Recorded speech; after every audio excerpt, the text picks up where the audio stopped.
तीन छोटी छोटी बात जी मैं सुना, बाकी सारे को आ रही थी। दोस्तों एक तो ये जो कई सवाल ऐसे हैं जिनको ऊपर विस्तार से बात की जाए तो जितना टाइम है हमारा वर्कशॉप में टाइम होना चाहिए, कुछ चीज़ों को तो पढ़ना पड़ेगा। और एक स्पष्ट तरीके से अम्बेडकर को पढ़ोगे आप, ये साफ दिखाई देगा कि केवल आर्थिक कारण से वो पढ़ाई के अंदर प्रभावित नहीं थे। उसका फादर सेना में था, अच्छा कोट पैंट पहन के जाते थे, उनकी आप शक्ल देखोगे फोटो को साफ दिखाई देगी, लेकिन उनका जो उत्पीड़न था, जिस दिन पीएन नहीं होता था उनको पूरे दिन बिना पानी पिए क्लास में बैठना पड़ता था। केवल आर्थिक नहीं, सामाजिक उत्पीड़न के सामाजिक कारण, लेकिन अर्थव्यवस्था में प्रभावित उसको और ज्यादा करती है। उसका आर्थिक सुदृढ़ीकरण होगा तो समाज की लड़ाई बेहतर तरीके से लड़ पाएंगे। मैंने जो बताया सोशल बाइकाट वो आर्थिक कारणों से होता है, उसके पीछे विचार सामाजिक होता है और वो आर्थिक कारण उसको और मजबूत करते हैं। उसके बाइकाट आर्थिक, सामाजिक, राजनीतिक तीनों ताकत भी मिलेगी तो अकेले कोई एक चीज काम नहीं आती। ये मैंने बातचीत रखी है। पानीपत के साथियों ने 2-3 सवाल मूवमेंट से जुड़े हुए उठाए हैं, उनको मैं रिस्पॉन्ड करूँगा, बाकी सैद्धांतिक पक्षों को जारी रखेंगे। एक तो बच्चों का जो एरिया है इसको आइडेंटिफाई तो हमने ज्ञान विज्ञान आंदोलन शुरू से ही किया है। बाल सभा चलाना, बच्चों के बीच में हमने शिक्षा का काम किया है, वहाँ समाखा में तो भी उसके गवाह हैं लोग। जीवनशाला का काम, चाइल्ड साइंस ऑपरेशन करते हैं बच्चों की, तो बच्चों का एरिया तो हमने आइडेंटिफाई किया हुआ है, उसमें लगे हुए भी हैं, लेकिन जितनी हमारी ताकत है उतना ही कर पा रहे हैं। विस्तार होगा तो इस काम का भी विस्तार होगा, समझ इस पर करिएगा, कोई प्रॉब्लम नहीं है। एक ये शादी का मसला उठाया है, ये भी इशू तो काफी बड़ा है, तो इसको इसके जो बेसिक 2-3 चीज है उनको मैं जरूर आपके बीच में रखना चाहूँगा। इस पे हमारी क्लियर समझ है कि 2 बालिग जो हैं, संविधान ने उनको अधिकार दिया है वो अपना फैसला करें, और जो अड़चन है सामाजिक गुणतर के अंदर वो संविधान में ही उनका इलाज भी है, लेकिन केवल संवैधानिक मसले और सामाजिक मसले नहीं है। ये शादी का जो संस्था है वो उसके जो हरियाणा के अंदर हमारे सामने बहुत सारे उसके केस हैं जो इस तरह से डील किए गए, इस तरह से मामले आए हैं, उसमें सबसे बड़ी जो चुनौती हमारे सामने है वो जो सोसाइटी है, सोसाइटी की जो साइकी है वो बदले बिना आप सिंबॉलिक तो घटनाएं कर सकते हो, सिंबॉलिक आप निर्णय भी ले सकते हो, सिंबॉलिक आप उदाहरण भी पेश कर सकते हो, उसकी साइकी बदले बिना बड़े बदलाव शादी व्यवस्था में नहीं हो सकते। उसी के लिए ज्ञान विज्ञान आंदोलन लगा हुआ है। बस इतना ही इन्होंने कमेंट करने से बात।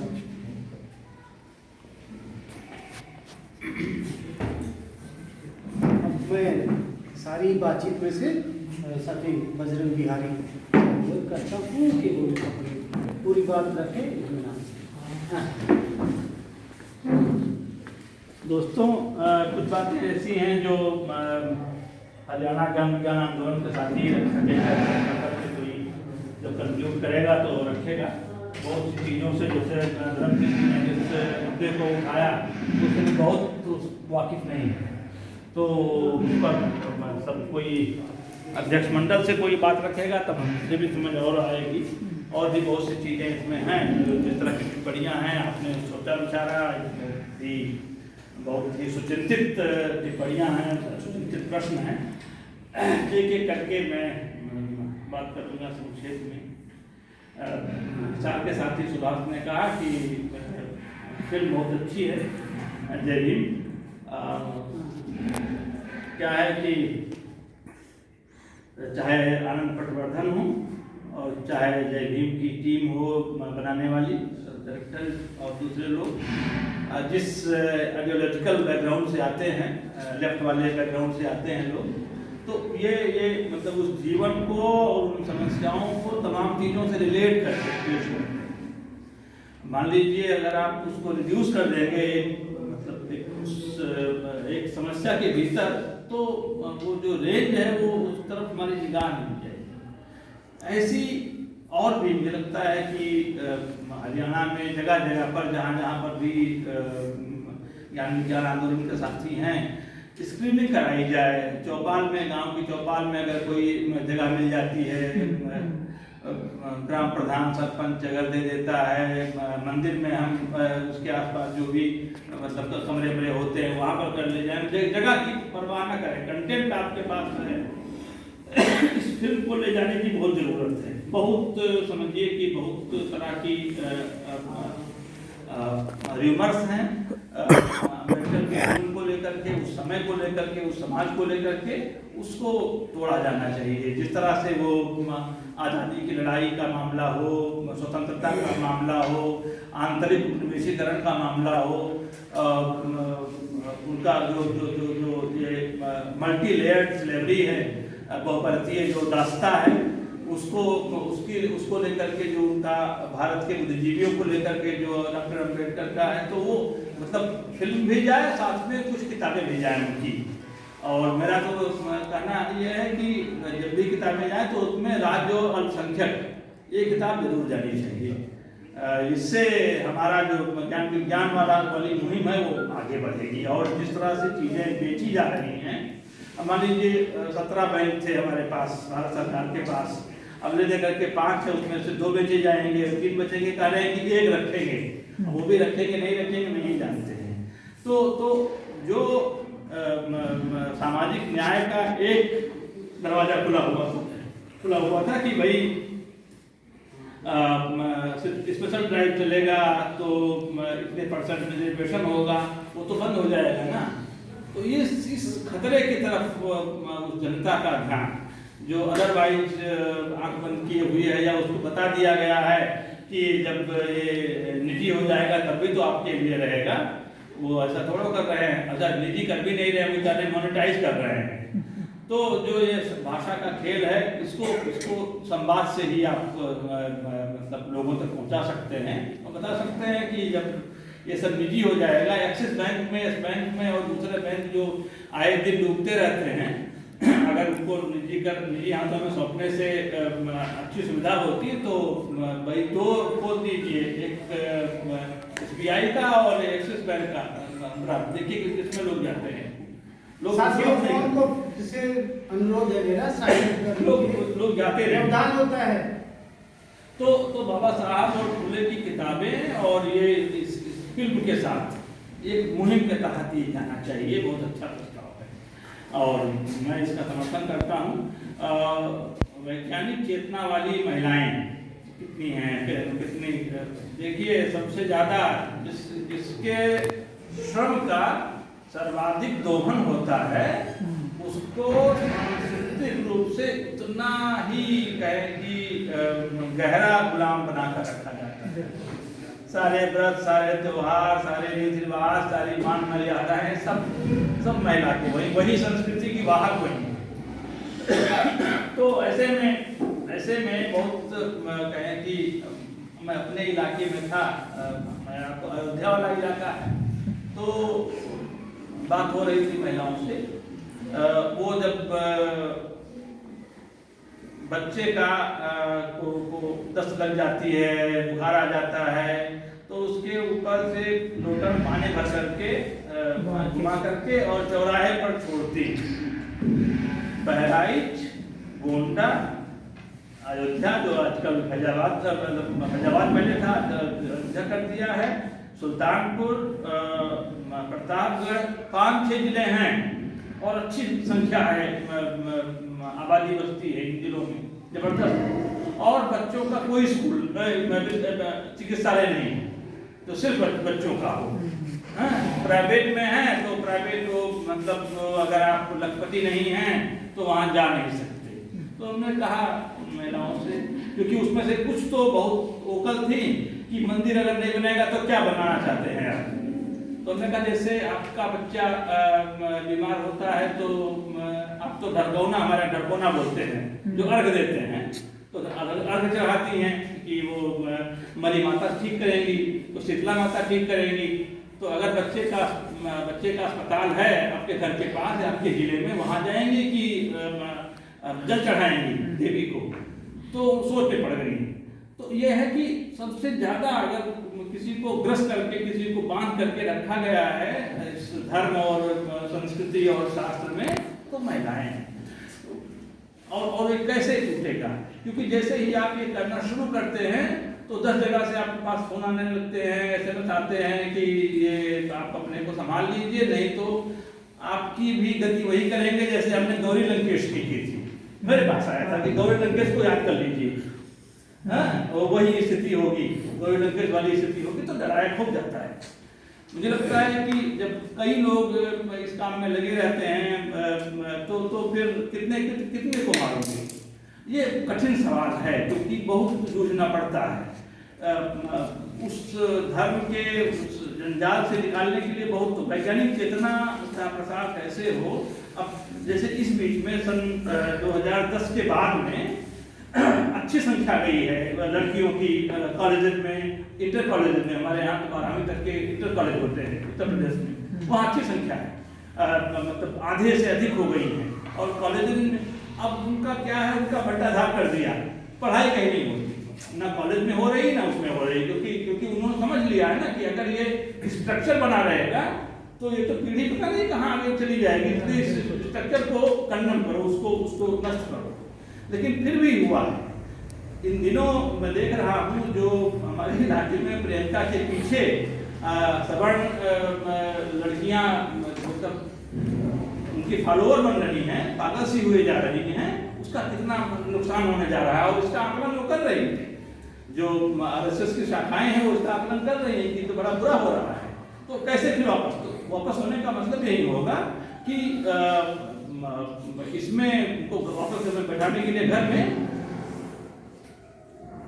मोदी जी ने कहा कि मैं 16 विश्वविद्यालय खोल रहा हूँ और सारे ऑनलाइन विश्वविद्यालय होंगे, कोई कैंपस की जरूरत नहीं पड़ेगी। ये जो विश्वविद्यालय और महाविद्यालय हैं बंद हो जाएंगे, ऑनलाइन होंगे। ऑनलाइन आप पढ़ते रहिए, पढ़ाते रहिए और चेतना का विकास करके देख लीजिएगा। ये खतरा है, इस खतरे को मुझे लगता है कि ले जाना पड़ेगा, समझना पड़ेगा और वहां तक पहुंचाना पड़ेगा, काउंटर करना पड़ेगा।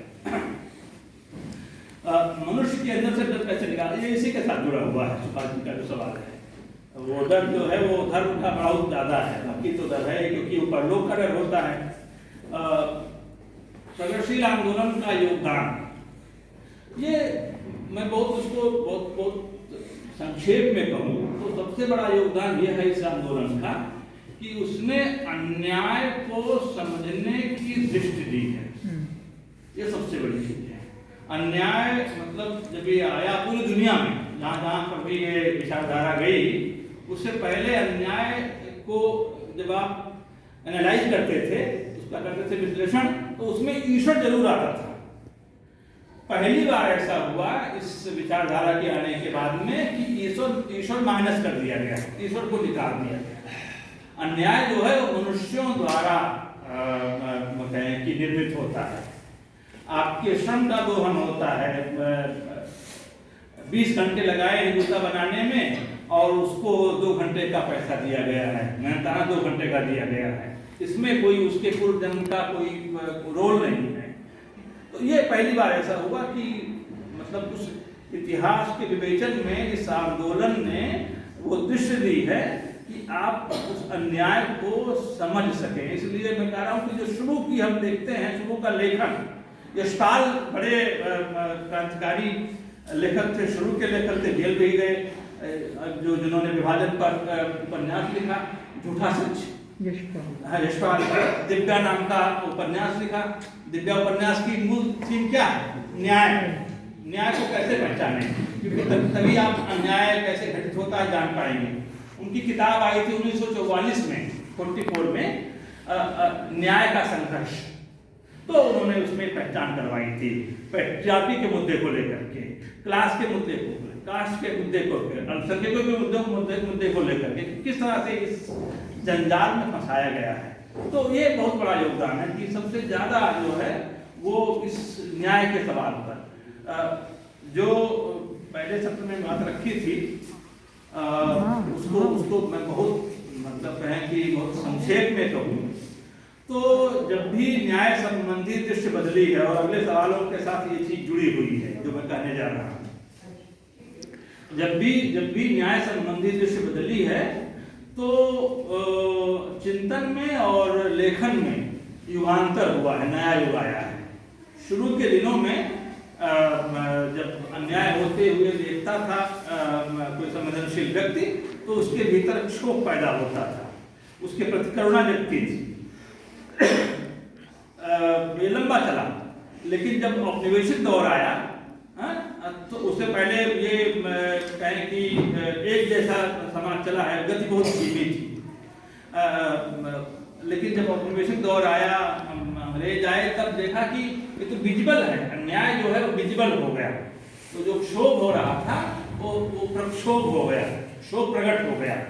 अंग्रेज राज सुखसाज ये सब भारी, पैधन विदेश चली जाती है पारी।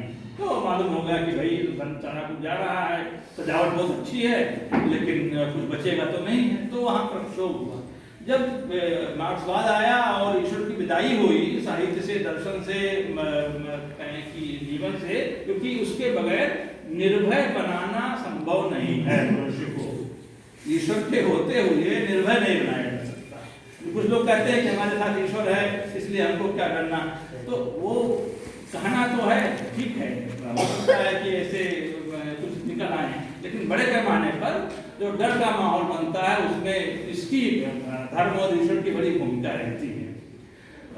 जो कहें कि मुक्ति के लिए जोड़ दिया डॉक्टर अम्बेडकर ने उस कहें कि धार्मिक शास्त्रों से, वो यूं ही नहीं था। तो ये जब आया मार्क्सवाद आया तो अन्याय पर होने लगा विक्षोभ। विक्षोभ का मतलब दो है।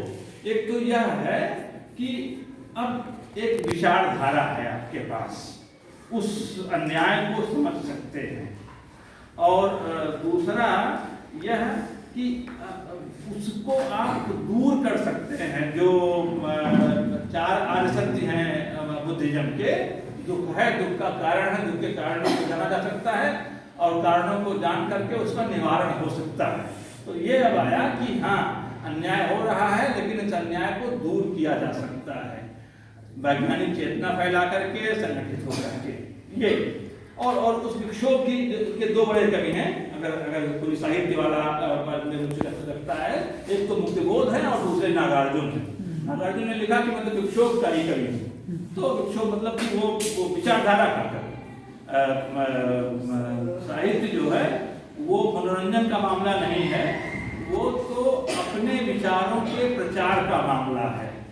कबीर ने खुद ही कहा कि तुम इसको गीत कह रहे हो, गीत उत नहीं लिखता हूं मैं, अपने विचारों का प्रचार करता हूं।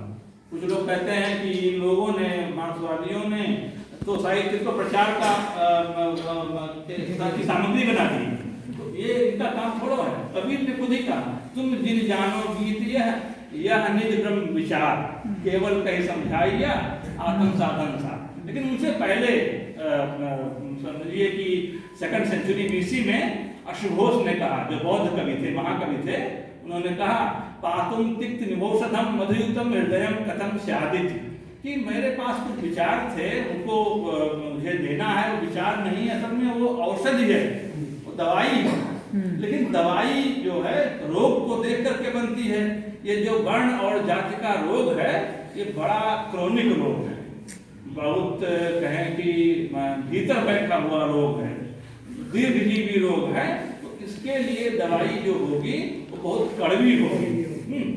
तो कड़वी दवाई को कैसे लोगों तक अंदर डाला जाए, इसलिए मैंने इसके ऊपर मधुयुक्त शुगर कोटेड कर दिया है। तो लिटरेचर मेरा प्रचार वो औषधि है, लेकिन पातुम तिक्त भी औषधम, तिक्त है, वो तीखा है, वो कड़वी औषधि है। तो मधुयुतम, मैंने उस पर मधु का, शहद का लेप लगा दिया है। ये बहुत क्लियर है पुराने लोग। मैं जिस शूद्रक की बात कर रहा हूँ, उन्होंने लिखा है नय प्रचारम व्यवहार दुष्टताम। व्यवहार कहते हैं मुकदमे को, कि जो बदमाशी भरे मुकदमे होते हैं उनको कैसे समझा जाए। राजसत्ता जो मुकदमे दायर करती है कर देती है और आपको हमेशा के लिए जेल में चढ़ा देती है। तो कहा कि मैंने उन बदमाशी भरे मुकदमों को समझने के लिए और न्याय का, नीति का, न्याय का प्रचार करने के लिए ये किताब लिखी है। तो प्रचार के लिए लगातार चीजें लिखी जाती है। ये इस बात को समझा जाए, ये कोई साध्य नहीं है। साहित्य ये इस पर बहस होकर के बंद हो चुकी है। मैं इसको फिर से ओपन नहीं करना चाहता, करना नहीं चाहिए। एक उस पर पहुंच चुके हैं हम लोग, लेकिन फिर से रेखांकित करने में कई लोग नए हैं जो भी इससे नहीं गुजरे हैं। जैसे आधार और रचना का मामला आया, कैसे इसको समझा जाए, तो वैसे ही यहाँ पर भी है। तो ऐसे ही कहानी पढ़ना, उपन्यास पढ़ना, महाकाव्य पढ़ना, ये अपने आप में कोई साध्य नहीं है, बल्कि ये आप कितने सेंसिटाइज होते हैं, कितने संवेदनशील होते हैं उस अन्याय के प्रति, कितने संवेदनशील होते हैं उस पीड़ित के प्रति, ये उसका असल में उद्देश्य होता है। 10वीं शताब्दी में एक विचारक और कवि हुए मोहम्मद, उन्होंने यही कहा कि भाई मैं तो जो है नियतिकृत नियम रहता हूँ, कि ये जो ऐसे कवि की कविता को पसंद करता हूँ जो नियत के नियमों से ऊपर हो। तो नियत क्या है? नियत तो तीन चीजों से तय होती है। एक राजसत्ता वो नियत तय करती है कि हमने तो कानून बना दिया है, किसी कानून आपको इसी में रहना है, इसी को मानना है। एक तो कुदरत है कि अभी जो है बादल घिरे हुए हैं, बूंदाबांदी हो रही है, इसमें आपको रहना है। और तीसरा धर्म है कि हमारी नियति ही थी कि हम जो है वो सफाई कर्मचारी के यहाँ पैदा हुए, तो हमारी नियति थी, तो वो एक नियत कुदरत है। तो कहा कि कवि को इन तीनों तरह के नियतियों से ऊपर जाना चाहिए, तभी वो आह्लादकारी कविता, आनंदकारी कविता जब तक निर्भय नहीं करेगा तब तक आह्लाद हो नहीं सकता। ये उसका काम है। तो वो प्रगतिवाद के यहाँ विक्षोभ है। फिर आता है अस्मितावाद। अस्मितावाद में ये बहुत कहें कि बात हुई कि अन्याय जो है वो प्रगतिवाद में दुनिया के इस कोने से उस कोने में फैला हुआ है और सबकी लड़ाई लड़नी है। अस्मितावाद ने कहा हमारी लड़ाई अलग है, हम इस लड़ाई को लड़ेंगे। हमारी लड़ाई रेस की है, हमारी लड़ाई जेंडर की है, हमारी लड़ाई कास्ट की है। हर एक ने अपना अपना एक हिस्सा मोर्चा बांट लिया और वो बात सही थी। यहीं पर हरियाणा में एक जमाना था जब इंटर कॉलेज में, डिग्री कॉलेज में वामपंथी पार्टियों के स्टूडेंट ऑर्गेनाइजेशन थे। और क्या होता है 90 के आसपास कि जाति आधारित संगठन आते हैं, जाति आधारित पार्टियां आती हैं। वहां मालूम होता है कि वो तो हमारे अन्याय को ठीक ठीक एड्रेस कर रहे हैं। ये तो मतलब ये तो गुर्जरों का संगठन है, गुर्जरों का संगठन है, ये तो हमारे अन्याय को समझ रहा है। ये यादवों का हमारे अन्याय को समझ रहा है, दलितों का हमारे अन्याय को समझ रहा है, तो इसके साथ जाना चाहिए। चले गए जो इस कहें कि अन्याय की लड़ाई में जिनको होना था, उन्होंने अपने अपने, क्योंकि वहां पर सीधे पॉइंट आउट कर सकते हैं आप कि ये जो है ये वाली पार्टी, ये वाला संगठन जाति आधारित अन्याय की लड़ाई लड़ रहा है, बाकियों से उसका मतलब नहीं है, तो उससे मुक्ति मिल जाएगी। मुक्ति तो नहीं मिलनी थी, लेकिन बंटवारा तो हो गया। वहां पर जो मुख्य चीज है, मैं तो इसके उसमें चला गया निगेटिव पक्ष में, लेकिन उसका जो पॉजिटिव पक्ष ये है कि वो चीज और उभर करके और स्पष्ट तरीके से सामने आई। तो वहां पर जो अन्याय को देखते हुए जो चीज पैदा होती, जो प्रतिक्रिया होती है, उसको आक्रोश कहा जाता है। अस्मितावाद का जो केंद्रीय तत्व है, जैसे पहले में क्षोभ मैंने कहा, अपने विषय काल में प्रक्षोभ कहा, मार्क्सवाद में जिसको विक्षोभ कहा गया, और जो इसमें अस्मितावाद में वही आक्रोश है।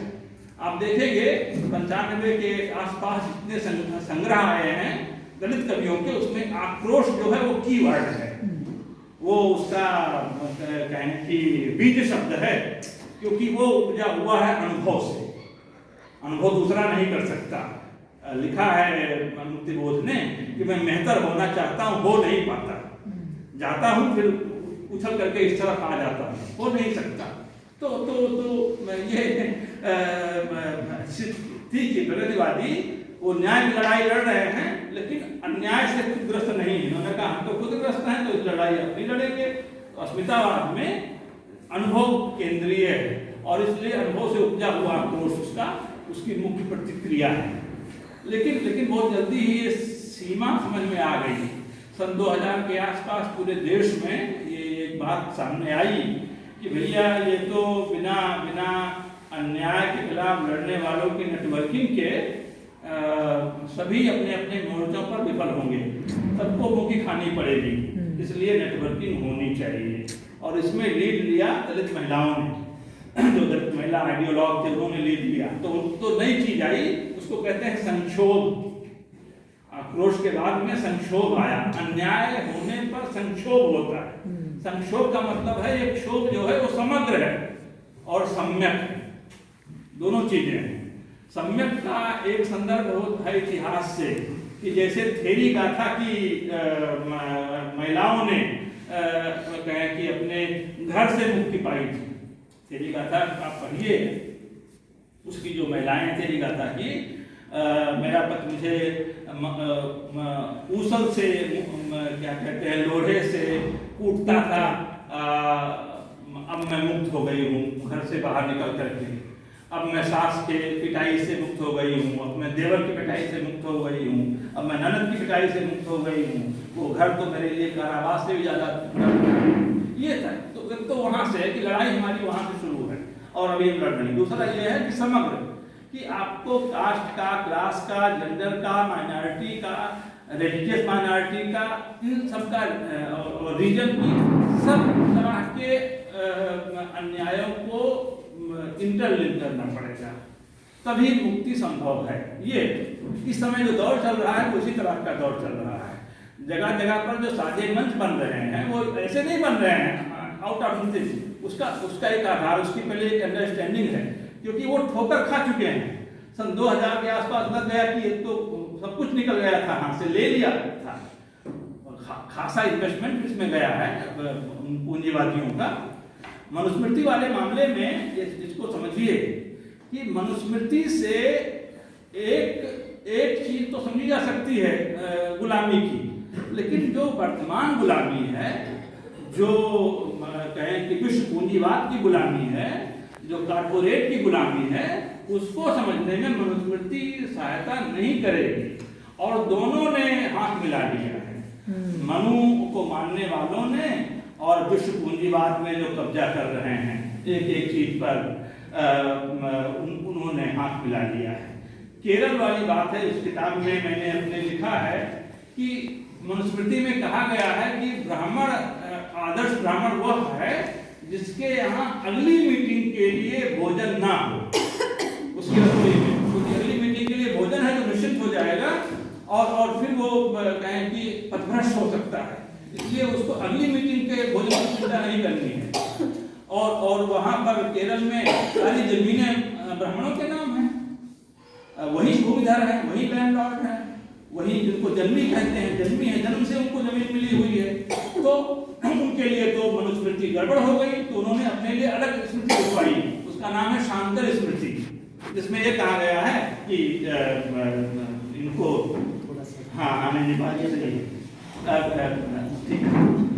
कि मतलब कि ब्राह्मणों को संपत्ति रखने का अधिकार है, जमीन रखने का अधिकार है, खुद खेत करे न करें लेकिन वो संपत्ति रख सकते हैं। फिलहाल ये मामला बहुत हो जाता विस्तार से, अच्छा किया आपने बताया। आप दोनों दिन का कंक्लूड आप करोगे ना, दोनों दिन का कंक्लूड आप करोगे ना। जी आए और उन्होंने बहुत जरूरी बातें की। सुप्रीम कोर्ट कह चुका है कि बिना उपकरणों के कोई जाएगा नहीं, वो अपराध है उस कहें कि नाले में। लेकिन आप देखते हैं ठेकेदारी प्रथा है, उतारा जा रहा है, रोज हत्याएं हो रही हैं, कोई दिन ऐसा नहीं जाता जहाँ पर। वो जरूरी है कि इस ठेकेदारी से मुक्ति मिले।